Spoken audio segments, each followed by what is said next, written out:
얘, 네 가게 인테리어 공사비를 왜 우리한테 청구하는 거야? 사장님이 나한테 전화했잖아. 아, 전화 받으셨어요? 오늘쯤 말씀드리려고 했는데, 그거 계좌번호 받으시면 그쪽으로 해주시면 돼요. 잘 좀 부탁드릴게요, 어머니. 얘, 너 지금 장난하는 거야, 뭐야? 우리가 이걸 왜 내야 되는데? 내가 저번에 진즉 거절했잖아. 저는 인테리어 비용 대신 결제 부탁드린다고 말씀드렸고, 그 뜻을 바꾼 적은 없어요. 그래서 저번에 어머니께 잘 부탁드린다고 식사 대접도 했잖아요. 뭐? 그러자고 우리를 호텔로 부른 거였어? 얘, 나는 이 돈 못 내.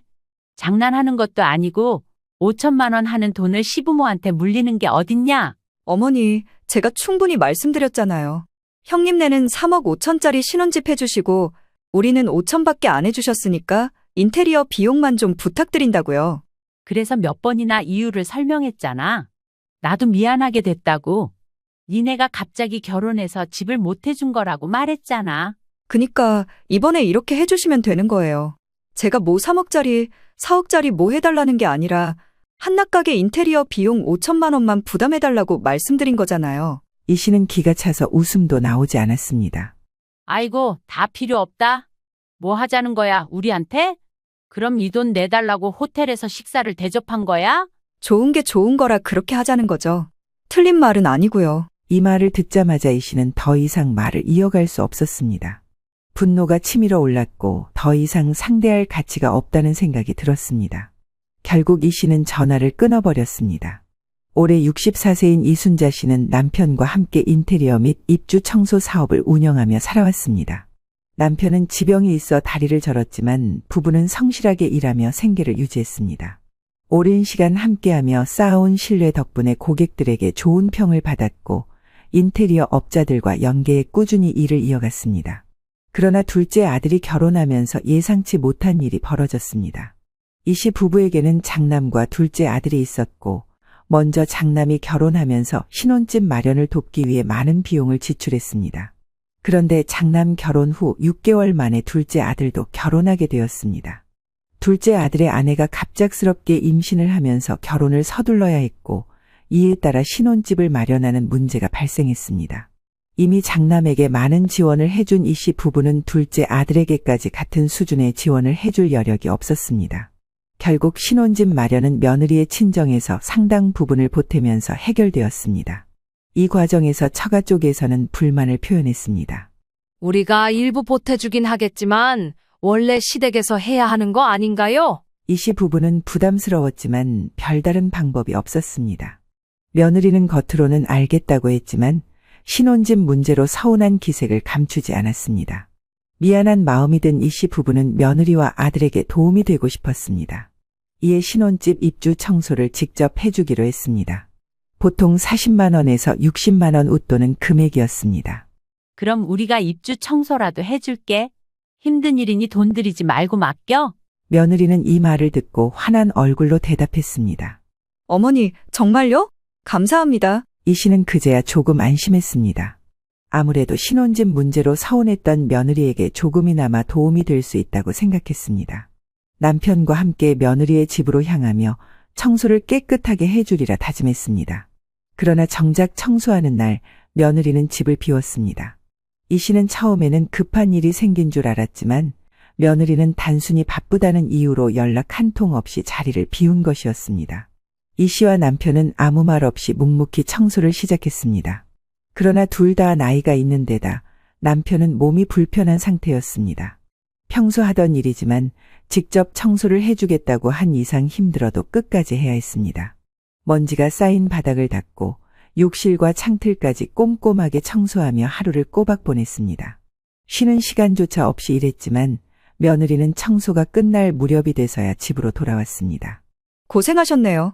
감사합니다. 그 말 한마디뿐이었습니다. 음료수 한 잔 내오는 것도 없었고 그냥 인사만 하고 끝이었습니다. 보다 못한 아들이 부모님께 음료수를 내오며 변명했습니다. 죄송해요. 저 사람이 몸이 안 좋아서 그래요. 이 씨는 순간 멈칫했습니다. 그러고 보니 며느리는 얼굴이 창백해 보였습니다. 알고 보니 임신 초기에 입덧이 심해 집 안에 있는 것이 힘들었다고 했습니다. 이 씨는 그제야 조금 이해가 되었습니다. 그러나 마음 한편은 여전히 불편했습니다. 청소를 마치고 돌아오는 길, 이 씨는 한숨을 내쉬었습니다. 남편도 말없이 창밖을 바라보고 있었습니다. 그날 이후 며느리는 별다른 연락을 해오지 않았습니다. 이 씨는 아무래도 신경을 꺼야겠다고 생각했지만 곧 다른 일이 벌어지면서 그 생각은 완전히 바뀌었습니다. 당시 며느리는 피부관리실을 운영하고 있었는데 이 씨는 자세한 운영 방식이나 재정 상태에 대해서는 깊이 알지 못했습니다. 며느리는 결혼 전부터 성실하게 일을 해왔고 이를 통해 일정한 수입을 벌어들이고 있다는 정도만 들었습니다. 그러던 어느 날 며느리가 조심스럽게 입을 열었습니다. 어머니, 저희 피부관리실 새로 인테리어 공사를 좀 하려고 하는데요. 업체 좀 알아봐 주실 수 있을까요? 이 씨는 이 소식을 듣고 시부모로서 도움을 줄 수 있다면 기꺼이 돕고 싶었습니다. 이 씨는 남편과 함께 운영하는 업체와 연계된 거래처가 있었기에 적절한 곳을 연결해 줄 수 있을 것 같다고 생각했습니다. 그래. 우리 아는 곳이 많으니까 견적이라도 한번 받아보자. 이 씨는 흔쾌히 인테리어 업체를 소개해 주었습니다. 며느리는 이 씨가 연결해 준 업체와 상담을 진행했습니다. 업체에서는 며느리의 요구사항을 반영하여 여러 가지 인테리어 옵션을 제안했고 며느리는 한층 더 고급스러운 분위기를 연출하기 위해 좋은 자재를 사용하기로 결정했습니다. 그런데 와중에 점점 공사 비용이 예상보다 높게 책정되고 있다는 점이 걱정되었습니다. 처음에는 적당한 비용에서 시작했던 견적이 자재와 시공 방식이 업그레이드되면서 점점 증가했습니다.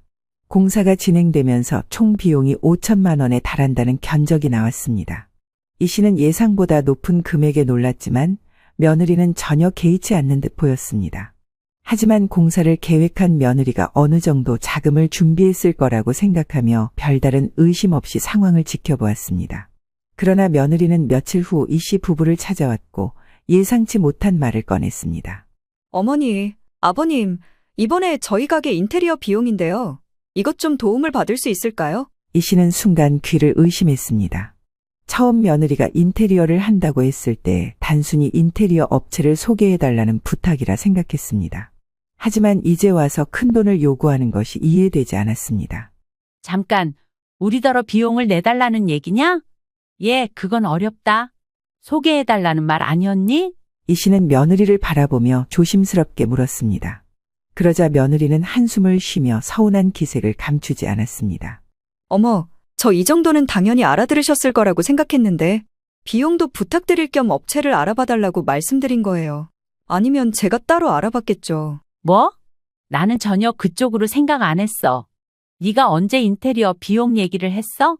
어쩔 수 없네요. 그럼 지금이라도 제대로 말씀드릴게요, 어머니. 아시겠지만 저 결혼 전부터 피부관리실 운영하면서 열심히 돈 벌어서 신혼집에 돈 보탠 거예요. 이 정도는 부탁드려도 될 것 같은데요. 나는 무슨 말인지 잘 이해가 안 된다. 우리가 당연히 내줘야 한다고? 솔직히 저희 신혼집 4억 넘는 거 아시잖아요. 형님네는 아파트도 해주셨으면서 저희는 임신해서 아기도 있는데 솔직히 저희 쪽에 더 신경 써주셔야 하는 거 아닌가요? 이 씨는 순간 말을 잇지 못했습니다. 현재 며느리와 둘째 아들 부부가 마련한 신혼집은 4억짜리 전세 아파트였습니다. 며느리의 친정에서 임신 소식을 듣고 2억을 보태주었고 아들은 1억, 김 씨 부부는 5천만 원, 그리고 며느리는 자기 돈 5천만 원을 부담한 상태였습니다. 물론 이 씨 부부도 이들이 결혼할 무렵 많은 도움을 주고 싶었습니다. 그러나 앞서 장남의 결혼 때 이미 3억 5천만 원을 지원한 상태라 당장 더 도와줄 형편이 되지 않았습니다. 며느리는 이 사실을 이해하기보다는 그저 비교만 하며 서운함을 쌓아가고 있었습니다. 일부러 큰며느리에게 물어서 장남네 결혼 당시 지원받은 금액을 알아낸 듯 했습니다. 우리도 도와주고 싶었지만 니네 아주버님 결혼이 더 먼저였고 그 당시 니네 결혼 여부는 아예 몰랐던 사실이잖아. 너무 갑작스러워서 현실적으로 어려웠어. 이해는 하지만 그래도 어머니께서 저희한테 좀 더 미안함을 가지실 줄 알았어요. 상황이 그랬다고는 하지만 결국 둘 다 장가 보내는 건 똑같잖아요. 신혼집에 못 보태주신 대신 제 사업장 위해서 이 정도는 해주실 줄 알았어요. 이 씨는 자신들이 가진 형편 안에서 최선을 다했다는 사실을 며느리가 인정하지 않는다는 점이 너무 속상했습니다. 이 씨네 부부 역시 자식들은 하나같이 아파트에 살고 있지만 부부 둘은 20평대 빌라에 살고 있습니다. 이런 환경을 전혀 생각지 않은 채 당연히 받을 몫을 못 받은 양 서운하다는 며느리가 더 야속하게 느껴졌습니다. 그래서 입주 청소도 해주고 우리는 신경을 써줬잖니. 마음은 그렇지만 그만큼 못해준 걸 우리도 미안하게는 생각한다만. 입주 청소요? 그럼 그건 비용 돌려드릴게요. 솔직히 그건 그렇게 원하지 않았어요. 얼마 안 하잖아요. 뭐라고? 아니요. 그런 게 아니라 아무튼 그걸로 부담 가지시는 거면 돌려드리겠다고요. 이건 아니라고 본다. 이건 어른의 성의를 무시하는 거야. 아니, 얘기가 왜 이렇게 흘러가는지 모르겠네요. 아무튼 알겠습니다. 제가 많이 서운해하고 있고 저희 친정도 속상해하셨다는 걸 알아주셨으면 좋겠어요. 이 말을 듣고 이 씨는 점점 정리가 되지 않았습니다. 처음 임신한 사실을 알리고 결혼을 얘기하던 며느리의 모습과 달리 지금은 아예 딴 사람을 보는 느낌이었습니다. 이 사실을 남편에게 알리니 남편은 많이 속상해했고 일단은 둘만 알고 이 상황을 넘기기로 했습니다. 거참, 은근히 괘씸하게 느껴지네. 그럼 입주 청소로는 간에 기별도 안 가서 그날 나와보지도 않았던 거야. 지들 집에 돈 5천만 원 이미 보태준 건 돈으로 보이지도 않나 보네. 무슨 놈의 가게 인테리어 값을 그냥 달래? 5천 원 달라듯이 아주 당당하게 요구하네. 냅둬요, 여보. 일단은 더 얘기 안 하겠다잖아요. 그냥 넘겨야지 어떡하겠어요. 이 씨 역시 몹시 속상했지만 그냥 넘기기로 했으나 외려 며느리는 적반하장으로 기분을 드러냈습니다. 톡방 가족 모임에서도 대화를 잘하지 않았고 겉으로는 아무렇지 않은 척했지만 뭔가 마음속에 쌓인 것이 있는 듯 보였습니다. 이런 상황이 자꾸 길어지니 이 씨도 점점 마음이 불편했고 우리가 정말로 며느리에게 잘못한 것처럼 느껴지게 되었습니다. 어쩌면 한편으로는 이 며느리 입장에서 충분히 서운할 수도 있겠다고 생각도 들었던 겁니다. 여보, 사실 똑같은 자식인데 며느리가 기분이 나쁠 수도 있을 것 같아요. 그걸 우리가 모르는 게 아니잖아. 근데 우리가 일부러 안 해줬어. 그런데 저렇게 일방적으로 내달라고 하다니 저건 잘못된 거야. 이 씨는 잠시 고민에 빠졌습니다. 며느리가 말과 행동으로 충분히 서운한 기색을 보인 것을 보면 마음을 풀어주기 위해서라도 1,000만 원 정도는 지원해 주는 것이 좋을까 싶었습니다. 어차피 완전히 외면할 수도 없는 상황이었기에 최대한 남은 자금을 끌어보자는 생각이 들었습니다. 그러나 아직 작은 아들은 이 상황을 모르고 있었습니다. 이 씨는 작은 아들과 상의할 필요가 있을까 고민했지만 괜히 아들 부부 사이에 불필요한 갈등을 만들고 싶지는 않았습니다. 그저 조용히 지원해주고 넘어가는 것이 나을 수도 있다고 생각했습니다. 그러던 중 예상치 못한 연락이 왔습니다. 며느리가 먼저 전화를 걸어온 것이었습니다. 어머니, 지난번에 제가 너무 속상하게 해드린 것 같아요. 저도 마음이 불편해서요. 그래서 두 분 모시고 좋은 데서 식사 대접을 하려고 해요. 오셔서 편하게 드세요. 이 씨는 순간 놀랐습니다. 며느리가 먼저 연락을 해온 것도 의외였고 호텔 식사 대접을 한다는 것도 뜻밖이었습니다. 며느리가 이렇게까지 하는 것을 보니 미안한 마음이 있어서 그러는 것 같기도 했습니다. 이 씨 부부는 흔쾌히 초대를 받아들였습니다. 혹시라도 며느리가 불편한 감정을 풀고 싶어 하는 것이라면 오히려 좋은 기회일 수도 있겠다고 생각했습니다. 그렇게 네 사람은 고급 호텔에서 식사를 하게 되었습니다. 식사는 1인당 15만 원짜리로 상당히 고급스러웠습니다. 이 씨 부부는 음식도 맛있었지만 며느리가 이렇게 신경을 써준 것이 더 고맙게 느껴졌습니다. 식사 내내 분위기는 화기애애했습니다. 며느리는 적극적으로 김 씨 부부를 챙겼고 남편 역시 흐뭇한 표정으로 그녀를 바라보았습니다. 며느리도 자기 사업이니 예민해졌겠지? 그래도 이렇게 시부모의 기분을 신경 쓰는구나. 이 씨는 마음이 놓였습니다. 처음에는 며느리가 서운해하는 것이 부담스러웠지만 그래도 이렇게 화해하려는 노력을 하는 모습을 보니 다행이라는 생각이 들었습니다. 그렇게 상황이 정리되는 듯 했습니다. 며느리가 마음을 풀고 다시 화목한 분위기로 돌아온 것 같아 이 씨 부부도 편안한 마음으로 집으로 돌아갔습니다. 그러나 이 식사 대접이 단순한 화해의 제스처가 아니었음을 깨닫는 데는 오래 걸리지 않았습니다. 이후로 얼마쯤 지났을까 이 씨는 인테리어 업체 사장으로부터 한 통의 전화를 받게 되었습니다. 그리고 잠시 충격을 받아 말을 잇지 못했습니다. 안녕하세요, 사장님. 이번에 사장님 부부께서 며느님 가게 대금을 대신 치러주신다면서요. 그럼 특별히 100만 원 더 빼드려야죠. 원래도 싸게 책정했지만 더 할인해드리겠습니다. 곧 계좌번호 보내드릴게요. 이 씨는 이 전화를 받고 귀를 의심했습니다. 며느리의 가게 공사 대금을 우리들이 대신 치른다니 전혀 예상하지 못한 말이었습니다. 사장의 태도는 이미 당연히 알고 있으리라는 듯했고 심지어 특별히 100만 원을 추가로 할인해 주겠다는 말까지 덧붙였습니다. 우리가요? 그게 무슨 말씀이세요? 이 씨는 당황한 채로 되물었습니다. 그러자 사장 역시 당혹스러운 듯한 목소리로 대답했습니다. 네? 며느님께서 대금은 시부모님께 청구하면 된다고 하셔서요. 이미 가족끼리 말씀 나누신 거 아닌가요? 이 씨는 머릿속이 새하얘졌습니다. 며느리가 인테리어 공사비를 자기들이 내도록 업체에 말해뒀다는 것입니다. 최근에 같이 식사할 때만 해도 며느리는 이런 얘기를 꺼낸 적이 없었습니다. 아니, 그럴 리가 없어요. 저희는 그런 약속을 한 적이 없습니다. 그런가요? 그런데 이미 공사는 순조롭게 진행되고 있습니다. 공사비의 10%는 선결제된 상태고 나머지는 시부모님께서 정산하신다고 하셨습니다. 이 씨는 황급히 사장에게 다시 확인했습니다.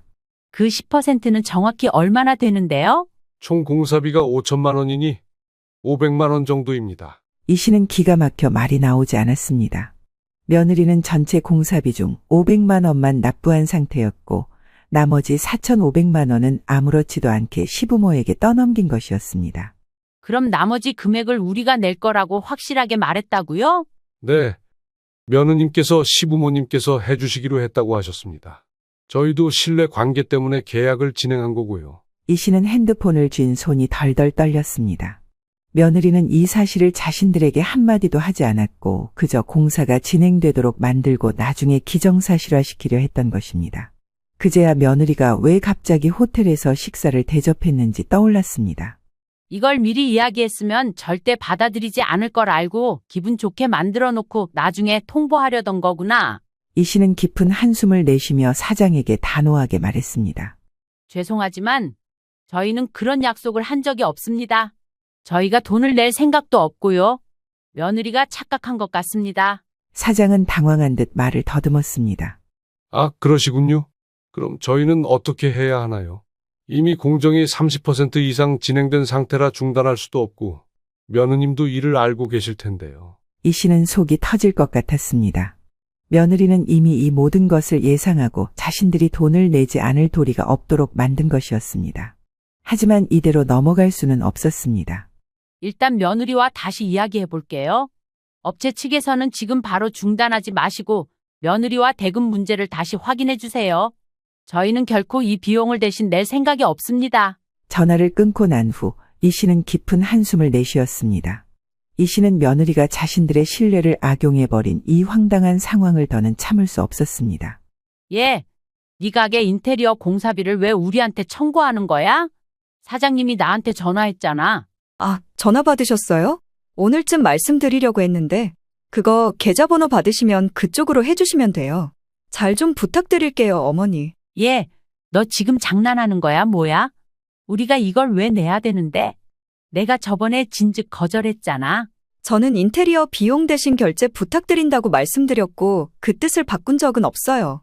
그래서 저번에 어머니께 잘 부탁드린다고 식사 대접도 했잖아요. 뭐? 그러자고 우리를 호텔로 부른 거였어? 예, 나는 이 돈 못 내. 장난하는 것도 아니고 5천만 원 하는 돈을 시부모한테 물리는 게 어딨어? 어머니, 제가 충분히 말씀드렸잖아요. 형님네는 3억 5천짜리 신혼집 해주시고 우리는 5천밖에 안 해주셨으니까 인테리어 비용만 좀 부탁드린다고요. 그래서 몇 번이나 이유를 설명했잖아. 나도 미안하게 됐다고. 니네가 갑자기 결혼해서 집을 못 해준 거라고 말했잖아. 그니까 이번에 이렇게 해주시면 되는 거예요. 제가 뭐 3억짜리, 4억짜리 뭐 해달라는 게 아니라 한낱가게 인테리어 비용 5천만 원만 부담해달라고 말씀드린 거잖아요. 이 씨는 기가 차서 웃음도 나오지 않았습니다. 아이고, 다 필요 없다. 뭐 하자는 거야, 우리한테? 그럼 이 돈 내달라고 호텔에서 식사를 대접한 거야? 좋은 게 좋은 거라 그렇게 하자는 거죠. 틀린 말은 아니고요. 이 말을 듣자마자 이 씨는 더 이상 말을 이어갈 수 없었습니다. 분노가 치밀어 올랐고 더 이상 상대할 가치가 없다는 생각이 들었습니다. 결국 이 씨는 전화를 끊어버렸습니다. 그대로 있을 수 없다고 판단한 이 씨는 장남 부부에게 전화를 걸어 상담했습니다. 장남과 큰며느리는 이 말을 듣자마자 놀라며 반응했습니다. 뭐라고요? 장남은 많이 놀랐는지 한참을 말을 잇지 못하고 깊은 한숨을 내쉬었습니다. 재수 씨 그렇게 안 받는데 이거 안 되겠네요. 저기 5천만 원이 아니라요. 제가 좀 무리해서라도 1억을 만들어서 동생을 줄 테니 얘더러 그 집에서 살지 말고 원룸이라도 얻어서 나와 살라고 해야겠어요. 이 씨는 순간 놀랐습니다. 장남이 이렇게까지 강하게 나올 줄은 몰랐습니다. 얘 갑자기 1억을 어떻게 만들어? 그렇게까지 할 필요는 없지 않니? 하지만 장남은 단호했습니다. 아니에요, 어머니. 이건 선을 넘은 거예요. 얘기를 들어보니까 재수 씨 참 괘씸한 사람이에요. 서운할 수도 있지만 이렇게 일방적으로 돈을 내놓으라고 요구한다고요? 버릇을 확실히 잡아야 해요. 장남의 말에 큰 며느리도 덧붙였습니다. 어머님, 죄송해요. 동서가 물어볼 때 그냥 말을 안 했어야 했는데 상황이 안 좋게 가네요. 제 잘못이에요. 이 씨는 큰 며느리가 미안해하는 모습을 보며 마음이 복잡해졌습니다. 네 잘못은 아니야. 그럴 수도 있지. 네 동서 입장도 이해는 갔던 게 나라도 어쩌면 서운할 수도 있겠다 싶었거든. 그래서 1,000만 원이라도 도와줄까 생각은 했었는데 말이지. 장남은 듣자마자 강하게 반대했습니다. 말도 안 되는 소리예요. 절대 그러시면 안 돼요. 지금 어머니가 도와주시면 재수 씨는 당당하게 다음에도 똑같이 요구할 거예요. 얼마나 우리 집을 우습게 보고 얕잡아 보는지 보이잖아요. 이 씨는 장남의 말이 틀리지 않다는 걸 깨달았습니다. 그러던 중 작은 아들은 이 사실을 아직 모른다는 점이 떠올랐습니다. 이 씨는 차마 작은 아들에게 말하지 못했지만 장남은 이걸 알리기로 마음먹었습니다. 어머니, 동생한테도 이 사실을 알려야 해요. 동생이 모르는 상태에서 저런 요구를 하고 있다니 이건 아니죠. 이 씨는 고민했지만 결국 장남의 의견을 따르기로 했습니다. 작은 아들은 이 사실을 듣자마자 기겁하고 놀랐습니다. 뭐? 그게 무슨 말이야? 나는 전혀 몰랐어.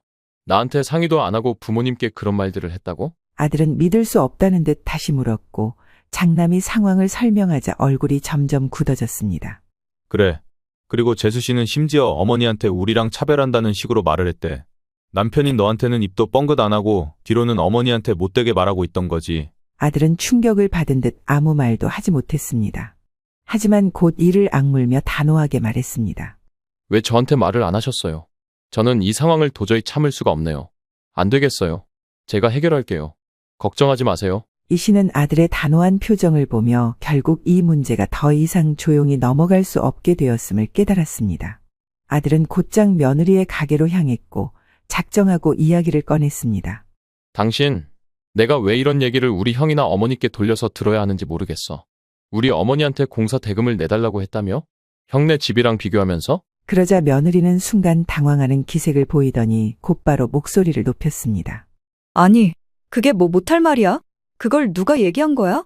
어머니가 당신한테 말씀하신 거야? 자식한테 말 못할 이야기가 뭐가 있어? 그거나 대답하라고. 왜 우리 부모님한테 그런 걸 요구했어? 입주 청소도 무료로 해주셨는데 그것도 별거 아니란 식으로 말했다며.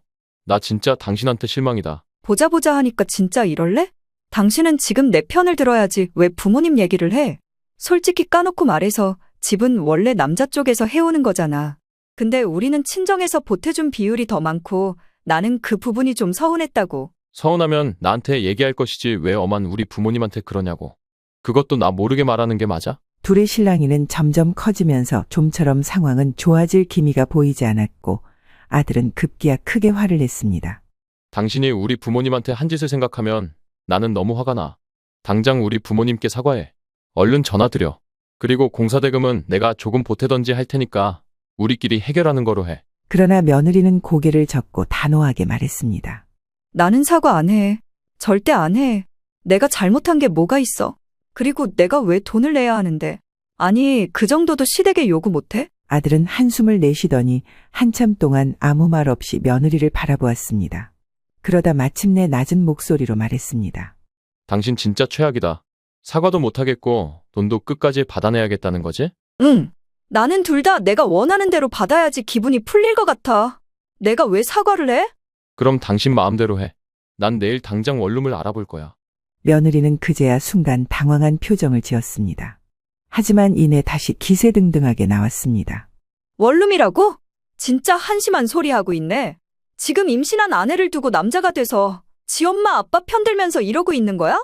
나는 당신이 나가면 어머니 아버님을 더 싫어하게 될 거야. 굳이 이것저것 일러 바쳐서 부부 사이를 이렇게 만드셔야 해?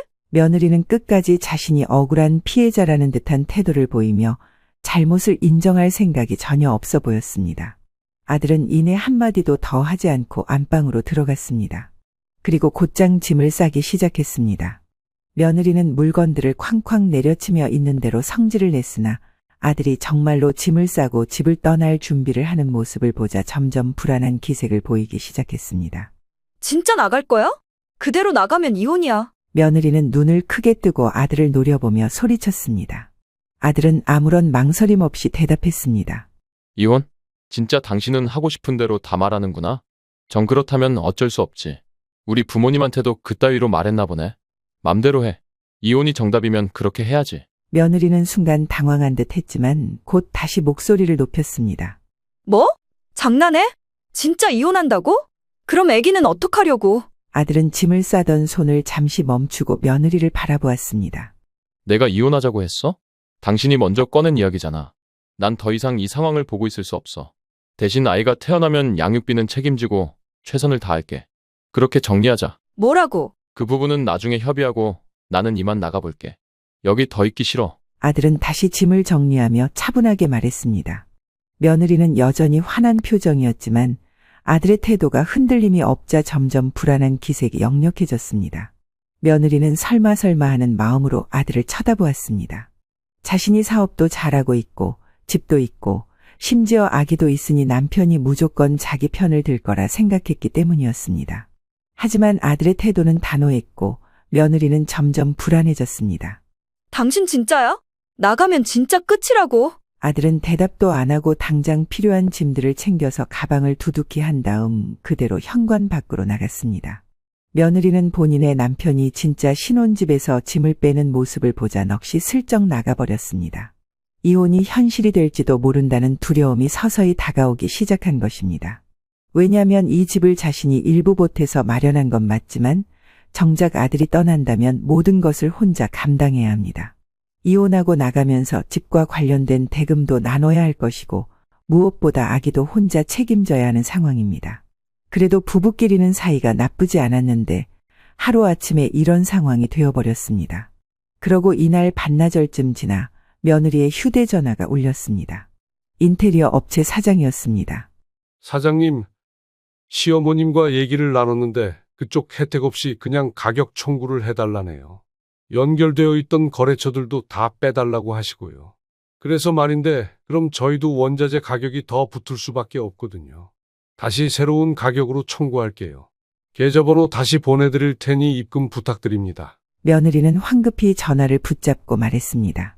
네? 원래 가격이요? 네, 원래 총 5,400만 원 정도 돼요. 원래 시댁에서 거래처들도 소개해 주시고 해서 할인해드린 거였는데 이래저래 정가로 돌려야 합니다. 아니, 그게 뭐예요, 진짜? 며느리는 입을 다물지 못했습니다.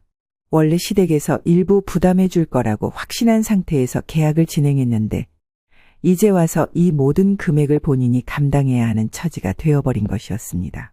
심지어 금액은 늘어나 버렸죠. 황급해진 며느리는 곧바로 친정에 전화를 걸었습니다. 엄마, 나 큰일 났어. 무슨 일이야? 엄마, 나 인테리어 비용 5,400만 원을 내야 하는데 엄마가 좀 도와주면 안 돼? 그러나 친정엄마는 한숨을 내쉬며 단호하게 대답했습니다. 아니 무슨 돈을 또 내줘?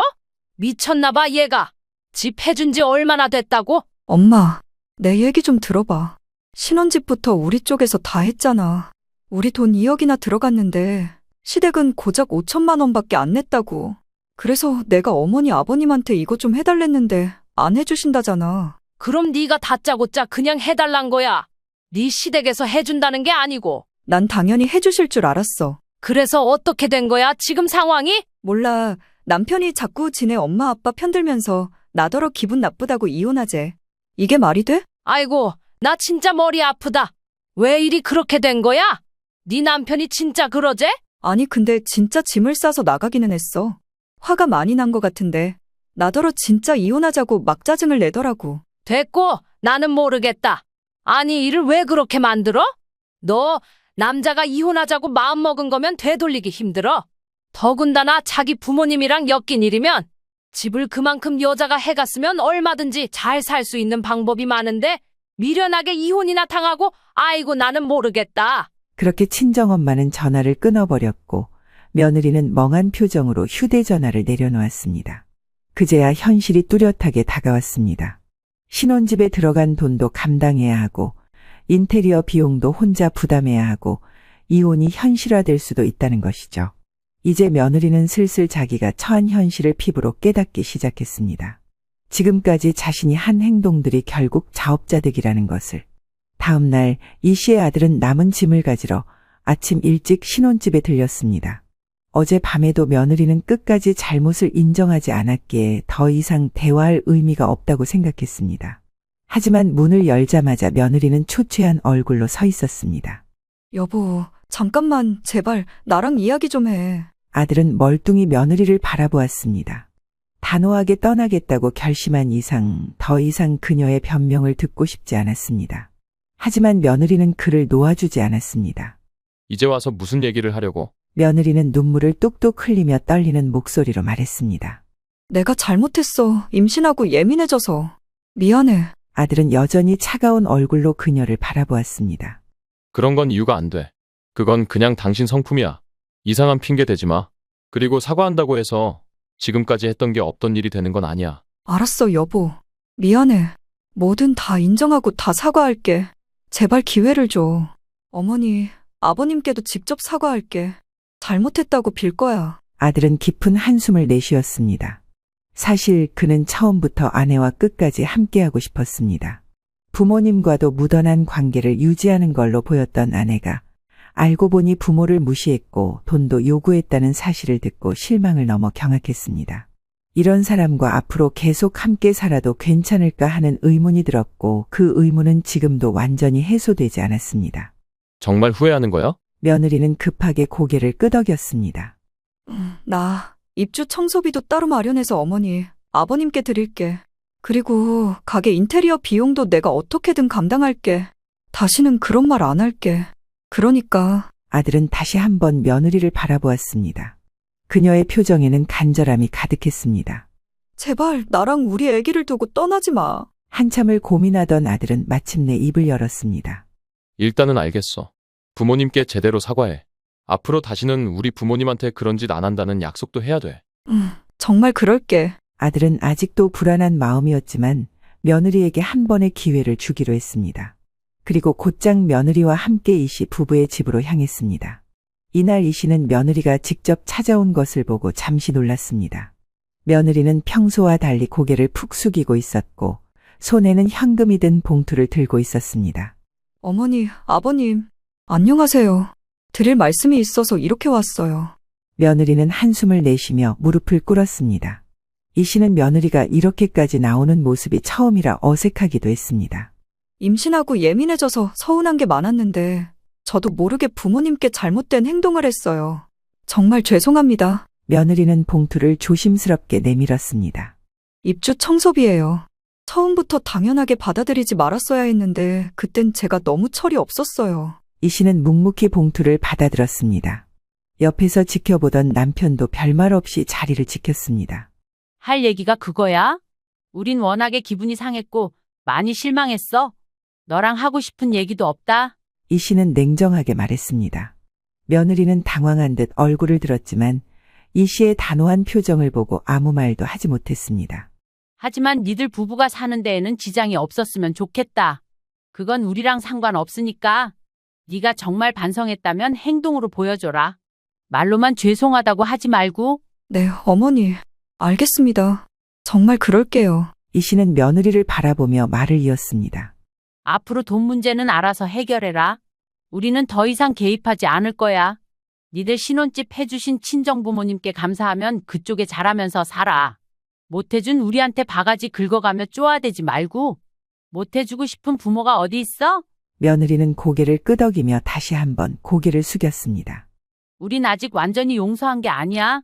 너 앞으로 어떻게 하는지 지켜볼 거야. 우리한테 잘할 필요도 없고 니들끼리 둘이서나 잘 살아. 며느리는 계속해서 고개를 숙인 채 대답했습니다. 네, 어머니, 아버님. 정말 죄송합니다. 그날 이후 며느리는 눈에 띄게 달라졌습니다. 출산 후 피부관리실은 직원에게 맡겼고 본인은 아이를 키우는 데 집중했습니다. 이 씨는 며느리가 아이를 데리고 시댁을 자주 찾는 모습을 보며 변화가 있음을 느꼈습니다. 며느리는 이 씨 앞에서 더 이상 예전처럼 뻣뻣하게 굴지 않았습니다. 어머니, 아버님, 안녕하세요. 아이 보여드리러 왔어요. 며느리는 애써 밝은 목소리로 말하며 시댁에 자주 찾아왔습니다. 이 씨는 여전히 조심스러운 태도로 며느리를 대했습니다. 그래, 들어와라. 며느리는 과거처럼 함부로 말하거나 행동하지 않았습니다. 남편의 눈치를 보는 모습도 종종 보였습니다. 이 씨는 그 모습을 보며 씁쓸하지만 다행이라는 생각도 들었습니다.